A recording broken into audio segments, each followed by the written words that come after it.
अस्सलाम वालेकुम everyone, welcome back to Greentech solar Pakistan. Fawad, solar system जब लगवाने जाते हैं या सोचते हैं तो किन चीज़ों का ख्याल करना चाहिए? मार्केट में हो क्या रहा है?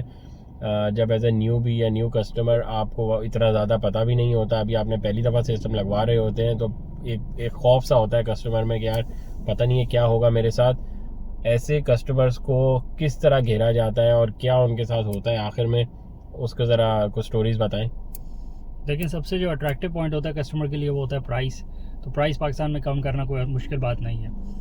अगर बैटरीज़ में बात करें तो लिथियम आयन की बैटरीज़ में अगर आप रह लें, आप बिल्कुल डिफ़ाइन कर लें लिथियम आयन की बैटरी लगानी है, 5 किलोवाट का बैंक होगा, तो आपको 1,80,000 के बैंक भी आ रहे हैं और आपको 4-4.25 लाख रुपए के बैटरी बैंक्स भी मिलेंगे। तो 1,80,000 वाला 1,80,000 का क्यों है, इस पर हम 10-15 वीडियोज़ बना चुके हैं। और 4 लाख वाला बैटरी बैंक क्यों 4 लाख का है, उस पर भी हम वीडियोस बना चुके हैं। तो एज ए कस्टमर जब आपको कोट मिलेगी 1,80,000 वाले से, तो ऑफ कोर्स सबसे बड़ा सेलिंग पॉइंट तो यही होता है कि सिस्टम सस्ता है कि नहीं है। तो 1,80,000 वाले से आपको ज़्यादा अट्रैक्टिवनेस दिखती है। इसी तरह इन्वर्टर्स में आ जाएँ तो IP65/नॉन IP65 1 साल की वारंटी वाले या फिर 5 साल की वारंटी वाले।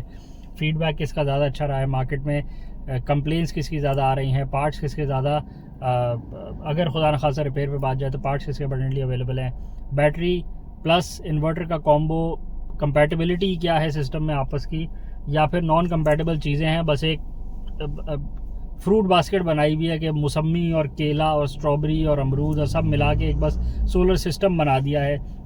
इन्वर्टर के साथ पैनल्स कौन से लगाए हैं, कुछ नहीं देखा, बस सबसे सस्ती वाली चीज़ें जो भी थी वो सारी पूरी कर दी कि ये होता है, सोलर पैनल होता है, इन्वर्टर होता है, बैटरी होती है, वायरिंग होती है, जो भी चीज़ें पूरी कर दी, सिस्टम बना दिया, सबसे सस्ते में बना दिया। अगेन एज ए कस्टमर आपकी तो डोमेन भी नहीं थी, आपका काम भी नहीं था कि आप देखें कि वो चलना भी है कि नहीं चलना।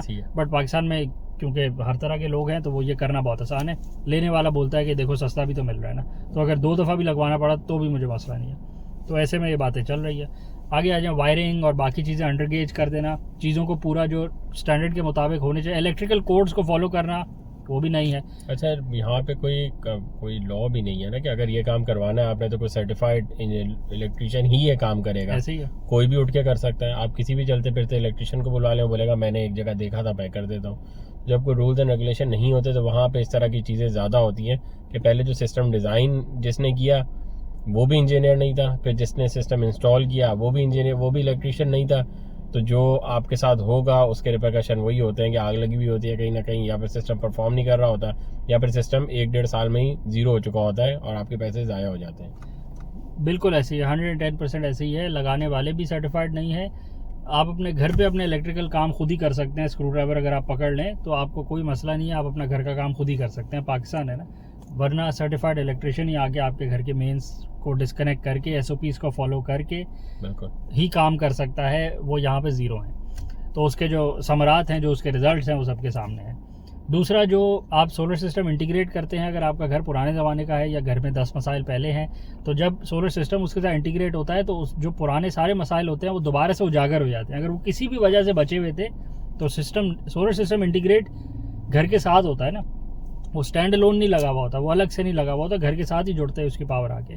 तो उसमें भी जो आपने पुराना है, अगर पुराने की वजह से उसमें मसले हैं या वो वैसे ही हल्का था, उसमें और मसले बड़े थे जो किसी वजह से बचे हुए थे, तो सोलर सिस्टम इंटीग्रेट करने के बाद वो मसले दोबारा से निकल आते हैं और फिर वो दोनों को ले डूबते हैं। सोलर सिस्टम भी डैमेज होता है और आपका घर का सिस्टम भी डैमेज होता है, जो कि आपने बहुत दफ़ा देखा होगा कि सोलर सिस्टम लगाने के बाद मसले दोबारा से निकल आते हैं, घर के मसले, जबकि सोलर सिस्टम लगाने से पहले आप बोलेंगे वो मसले नहीं थे। तो अगेन वो प्री एग्जिस्टिंग मसले थे जो किसी वजह से छुपे हुए थे। अब आपने एक सोलर सिस्टम को इंटीग्रेट किया है तो वो दोबारा से निकल आए हैं। हल्की क्वालिटी का वर्क आपके इलेक्ट्रिकल जो भी सिस्टम था घर पे हुआ था, सोलर सिस्टम जोड़ने के बाद इतने बेसिक मसले निकल आते हैं कि न्यूट्रल्स ही आइडेंटिफाई नहीं हो रहे, न्यूट्रल्स की वायर ही नहीं डाली हुई, बेसिक कनेक्शन लूज किए हुए हैं ना। जो इलेक्ट्रिशियन ही नहीं है, जिसको पता ही नहीं है इन चीजों का, उसके लिए तो ये बेसिक नहीं है ना।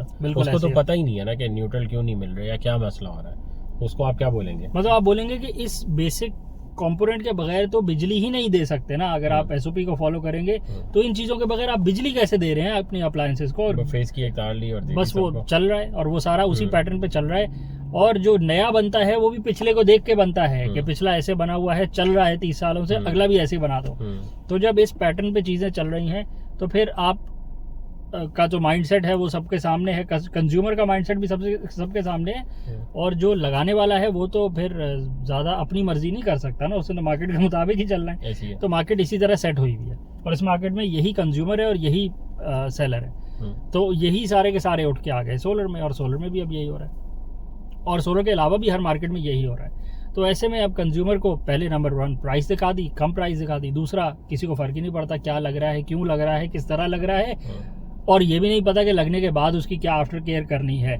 बस एक दफ़ा लगा दिया, ख़त्म हो गई बात, उसके बाद उस पर इतनी मोटी मिट्टी की भी तय जम जाए तो किसी को फर्क नहीं पड़ता। तो और उसके अलावा भी 10 पैरामीटर हैं जिसको आप अगर मेंटेन कर लेंगे तो आपके सिस्टम की लाइफ एनहांस हो जाएगी, बट नहीं, किसी को फर्क ही नहीं पड़ता। तो ये 3 चीज़ें दिखा दी, सिस्टम की कंपैटिबिलिटी पे वर्क ही नहीं किया, ना बेचने वाले को गर्ज, ना लगवाने वाले को गर्ज, तो फिर किसी थर्ड पार्टी को क्या फ़र्क पड़ेगा।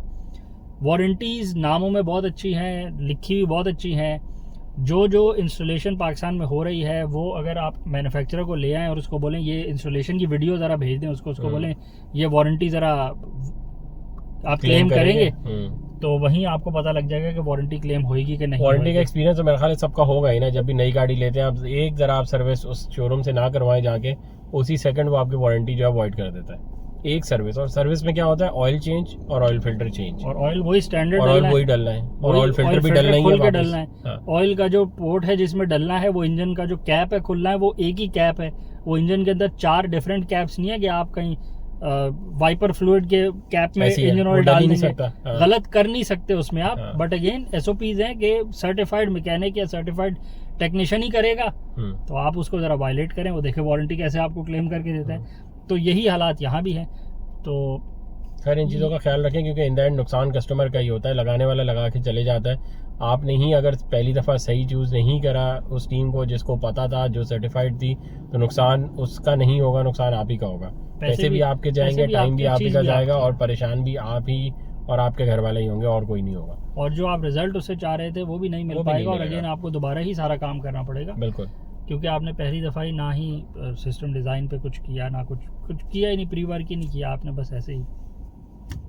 चले वीडियो बराबर करते हैं, चैनल को लाइक करें, सब्सक्राइब करें, ज़्यादा शेयर करें, कमेंट्स में बताएं कि आपके साथ क्या हो रहा है, और सिस्टम आपका परफॉर्म कर रहा है या नहीं कर रहा, और क्यों नहीं कर रहा, उसकी क्या वजूहत हैं, क्या डायग्नोज आपने किया है, और मेंशन करें। Thank you.